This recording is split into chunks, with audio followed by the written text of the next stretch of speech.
The cultural results of the Weimar Republic during the Golden Twenties.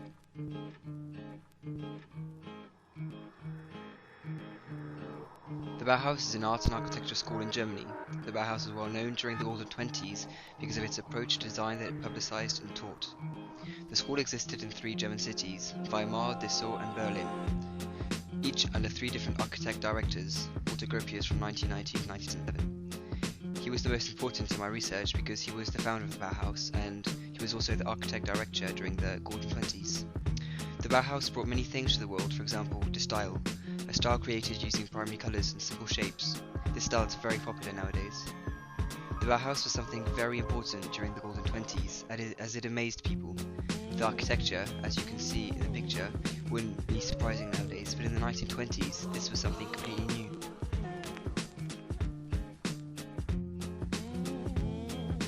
Threepenny Opera by German dramatist Bertolt Brecht and composer Kurt Weill, and in collaboration with the translator Elizabeth Hoffmann. Kurt Weill and Bertolt Brecht were said to be the 2 bad boys of the Weimar Republic, as they, like George Ross, showed the things that the Nazis wanted hidden.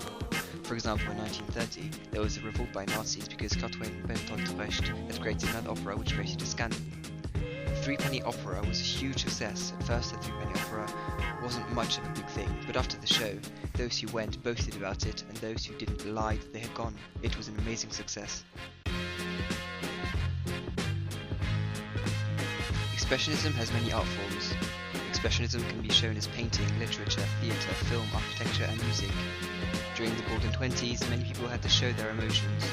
George Gross was a prominent member of the New Objectivity group, an art movement which arose in Germany in the early 1920s. He was well known especially for his caricatural drawings of Berlin life in the 1920s. He mainly did ink and pen drawings. He was very much detested by the Nazis because he had a tendency to show people what the Nazis tried to hide, and because Gross himself, as I said earlier on, he had a tendency to draw Berlin life in the 1920s, but he didn't just draw life, he drew what shocked people. He drew the result that the First World War had on Germany. This meant prostitutes, wounded soldiers, crimes, drugs. The list doesn't stop there. Overall, Expressionism was very important during the 1920s because it gave the Germans a chance to show their expressions on the First World War, something they hadn't done before. Metropolis is a silent science fiction film. It was produced in Germany at the Waldberg Studios and released in 1927. It was the most expensive silent film at the time, costing approximately 7 million Reichsmark to make. The screenplay was written in 1924 by Lang and his wife, Thea von Harbu, and novelized by von Harbu in 1926. It is set in a futuristic urban dystopia and addresses the ideological struggle between capitalism and communism.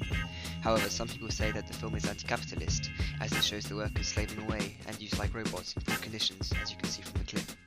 Whilst other people say that it is anti-communist, as it shows that the communists are forcing the workers to degenerate. Fritz Lang's political ideas are unknown, apart from that when Hitler offered Lang to produce a Nazi propaganda film, after Hitler announced that Metropolis was one of his favourite films, well, Fritz Lang refused and said that he was partly Jewish. Hitler just sniggered and said that he decided he was Jewish and he wasn't. Fritz Lang's Metropolis was also a great influence to many other films that came out much later, for example The Fifth Element by Luc Besson. Luc Besson said himself that his film was greatly influenced by Metropolis, and many scenes from the film relate to Metropolis itself.